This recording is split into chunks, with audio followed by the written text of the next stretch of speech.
Hola, buenos días. Yo soy Adriana Lozano. El artículo que escogí para esta presentación es Dairy Foods, Obesity and Metabolic Health, The Role of Food Metrics Compared with Single Nutrients. Como contenido, el primer punto va a ser una breve introducción, también calorías dentro y fuera, lácteos y peso, en donde vamos a ver una investigación prospectiva de estudios de cohorte de 3 estudios diferentes. Otro tema es lácteos, probióticos y microbiota, lácteos, enfermedades cardiovasculares y diabetes, recomendaciones finales y la conclusión.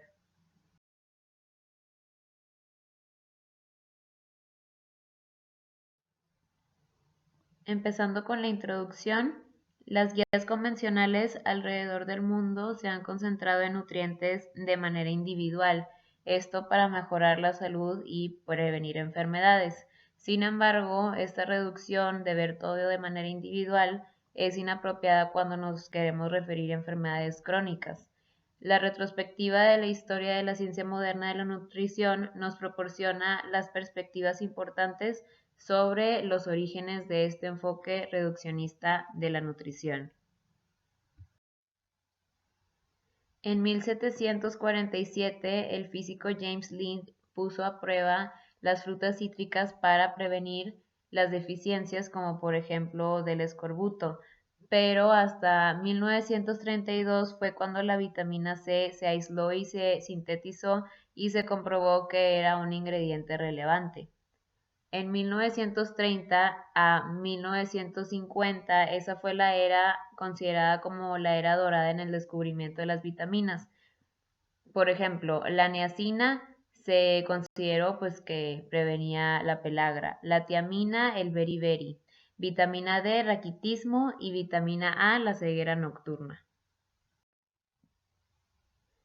En 1941 se establecieron los RDAs en donde se concentraban en identificar las necesidades de nutrientes individuales para prevenir deficiencias. Esto principalmente se estableció viendo una necesidad durante la Gran Depresión y la Segunda Guerra Mundial de que las personas estuvieran sanas para la guerra. En 1980, la ciencia moderna empezó a considerar la nutrición en las diferentes enfermedades crónicas, como por ejemplo obesidad, diabetes mellitus tipo 2, enfermedades cardiovasculares y cáncer. Y se vio que, por ejemplo, un exceso de grasa saturada, pues provocaba lo que viene siendo la enfermedad cardíaca y un exceso de calorías y de grasa, la obesidad. Sin embargo, avances recientes en la nutrición han demostrado que a pesar de que la concentración de nutrientes individuales ha funcionado para prevenir enfermedades por deficiencias como por ejemplo el escorbuto y beriberi, este enfoque generalmente falla cuando nos referimos a enfermedades crónicas. El enfoque debe de ser en alimentos. Por ejemplo, en esta figura podemos ver la era del descubrimiento de las vitaminas que se llevó por ahí de principios de los 90, en donde hubo el aislamiento y la síntesis de las vitaminas y también, bueno, que ya se empezaron a establecer las guías para la ingesta total de calorías y pues para ver cuánto se necesitaba de cada nutriente en específico. Por ejemplo, en esta otra figura vemos cómo en 1960 se empezó la fortificación de los diferentes alimentos para, pues, principalmente prevenir lo que es la deficiencia de nutrientes y enfermedades. Y, por ejemplo, también en 1980 es cuando ya empezaban a ver un poquito más lo de que no nada más es contemplar las deficiencias, sino también las enfermedades crónicas, que no es nada más esto, sino es todo un conjunto de puntos y características complejas que tiene cada alimento. Y en esta otra figura podemos ver, como lo comenté en la pasada, que bueno, ya en el año 2000 empezaron a ver ya los efectos complejos que tienen los alimentos en sí, el alimento completo y no tanto nada más por ciertos nutrientes y deficiencias en la salud. Y bueno, para el año 2020, que en este caso pues es en un año, el futuro, ahí lo ponen como si fuera el futuro y lo que se espera en cuanto a la nutrición. Entonces, se espera conseguir obviamente nuevas interacciones dietéticas, se espera investigar un poquito más de la calidad sobre la cantidad, se espera también estudiar un poquito más el procesamiento y los aditivos y la salud pública.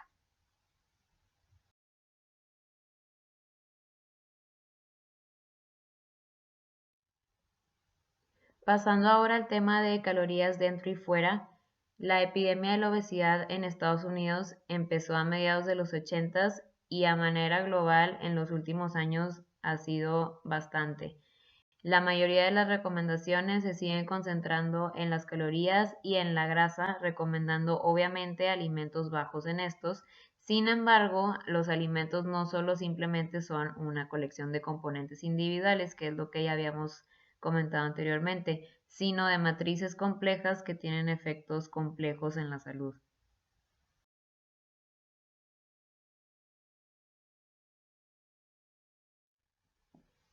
Pasando ahora al tema de lácteos y peso, hay muy poca investigación directa que evalúe los lácteos y los efectos que estos tienen en la salud. Sin embargo, los ingredientes complejos y matrices de cada lácteo tienen diferentes efectos en el peso corporal. Hay muy pocos estudios que evalúen la ganancia de peso gradual. La población obesa de Estados Unidos aproximadamente sube 45.45 kilos al año, que viene siendo 450 gramos al año. Y bueno, eso es un incremento modesto, pero obviamente si se mantiene por los años, este incremento podría llevar a la obesidad. A la vez, al ser gradual, es más difícil identificarlo como la causa. Una investigación que se llevó con 120,000 estadounidenses, tanto hombres como mujeres sin enfermedad crónica y sin obesidad, se llevó a cabo por 24 años en donde se les dio seguimiento cada 4 años y se observó que subían 1,52 kg en promedio cada 4 años. En este estudio se conocieron diferentes tipos de cambios de peso. Había algunos que aumentaban de peso, unos que mantenían su peso y unos que bajaban de peso. Aquellos que aumentaban de peso eran los vinculados principalmente con un exceso de consumo de carbohidratos, especialmente papas fritas, bebidas azucaradas, dulces y granos refinados. Aquellos que mantuvieron el peso fueron los vinculados con el consumo de queso, leche descremada y leche entera. La evidencia promueve la composición corporal saludable. De hecho, este mantenimiento de peso se vio como quiera que se redujo el porcentaje de grasa a 0,23 kilos y se aumentó la masa magra a 0,37 kilos. Por eso mismo, el mantenimiento de peso total pues fue el mismo, pero en cuanto a la composición corporal pues mejoró. Y hubo también reducción de circunferencia de cintura. En cuanto a los que bajaron de peso, fueron los vinculados con el consumo de vegetales, granos enteros, frutas, nueces y yogur. En esta figura se observa el cambio de peso en libras de tanto mujeres como hombres y dependiendo obviamente del tipo de alimentos que consumían, como lo mencioné en la diapositiva pasada. Con los carbohidratos principalmente subían hasta 2 libras, podían subir hasta 2. Con las nueces, granos enteros, yogurt, inclusive bajaban y con todo lo que viene siendo el queso, los lácteos y todo eso mantenían el peso, pero mejoraban bastante la composición corporal. Entonces, ¿cuál fue la hipótesis de este estudio? Es que los diferentes alimentos tienen efectos variables en la salud y en los mecanismos de la ganancia de peso, incluyendo los efectos de hambre y saciedad, glucosa, insulina y las respuestas hormonales, síntesis de grasa, microbiota y metabolismo.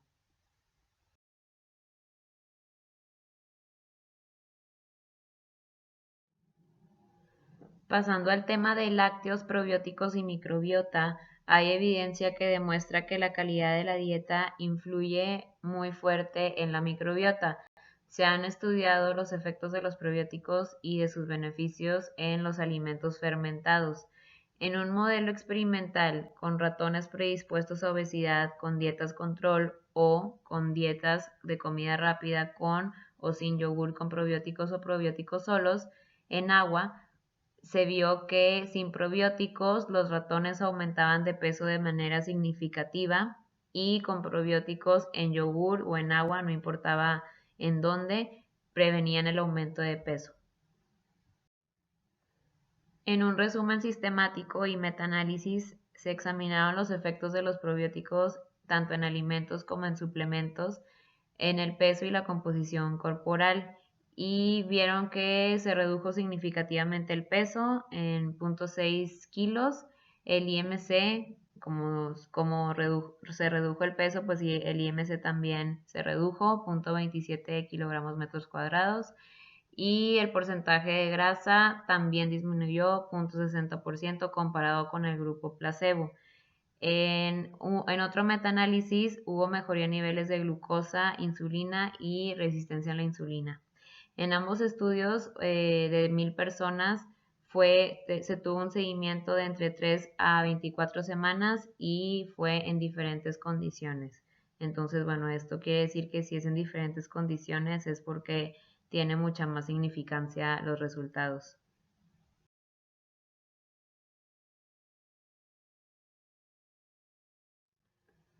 Pasando al tema de lácteos, enfermedad cardiovascular y diabetes, en un metaanálisis de 29 estudios cohorte en donde se participaron 938,000 personas, observaron que el consumo total de lácteos y de leche no se asoció significativamente con la mortalidad total, cetoacidosis diabética y enfermedad cardiovascular.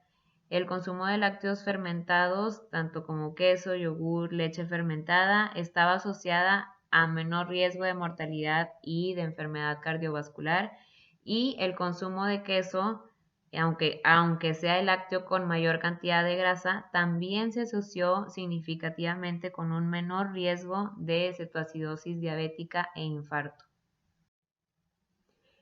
En un estudio multiétnico con 5,000 adultos, tanto caucásicos como asiáticos e hispanos, se comparó la ingesta de grasas saturadas de diferentes fuentes y se vio que la alta ingesta de grasa saturada que proviene de lácteos redujo significativamente el riesgo de enfermedad cardiovascular y que la alta ingesta de grasa saturada proveniente de productos cárnicos se asoció a un aumento del riesgo de enfermedad cardiovascular.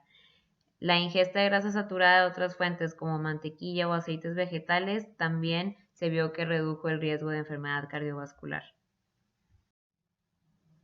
Por otra parte, los lácteos, al tener mayor proporción de ácidos grasos saturados de cadena corta y de cadena mediana, tienen menor cantidad de ácidos palmíticos y esteáricos que, bueno, benefician obviamente sobre otras grasas saturadas de otras fuentes. En un estudio cohorte con 26,000 participantes para observar la asociación de las grasas saturadas en lácteos con la diabetes, se observó que es importante que los lácteos estén fermentados para que el riesgo de la diabetes disminuya. La cantidad de grasa no se ve asociada a un aumento o a una disminución de este riesgo si no está fermentado. Hoy en día no está totalmente claro si la disminución de riesgos está relacionado directamente con las grasas de los lácteos o son otros aspectos de este tipo de alimentos. ¿Por qué? Pues por ejemplo, la vitamina K2, la menoquinona en quesos, está asociada también a un menor riesgo de diabetes mellitus tipo 2. Por eso mismo no saben si es directamente relacionado o indirectamente. Como conclusión de este subtema, la cantidad de grasa de los lácteos no se ve significativamente relacionada con el incremento de riesgos o con beneficios en la salud.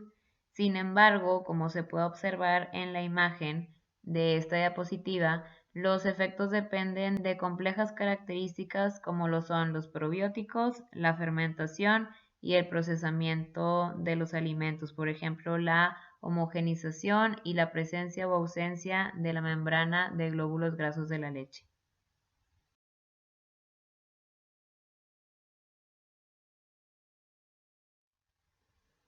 En cuanto a las recomendaciones convencionales, que esas ya no las sabemos, es entre 2 a 3 porciones de lácteos semidescremados o descremados al día, sin importar el tipo, ya que esto beneficia a la salud ósea por la vitamina D y el calcio que obtenemos y también por la teoría de nutrientes aislados para obesidad y cetoacidosis diabética, por la cantidad de grasa total, de grasa saturada y el total de calorías.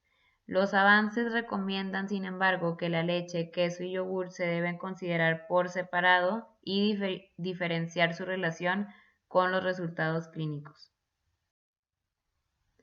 Nuevos hallazgos sugieren que los lácteos enteros no causan aumento de peso, que el consumo de lácteos en general aumenta la masa magra y disminuye el porcentaje de grasa, o sea que beneficia la composición corporal, que el consumo de yogur y probióticos reducen la ganancia de peso, que el consumo de lácteos fermentados se asocia a un menor riesgo de enfermedad cardiovascular y que el consumo de queso, yogur y de grasa proveniente de lácteos protege contra la diabetes mellitus tipo 2.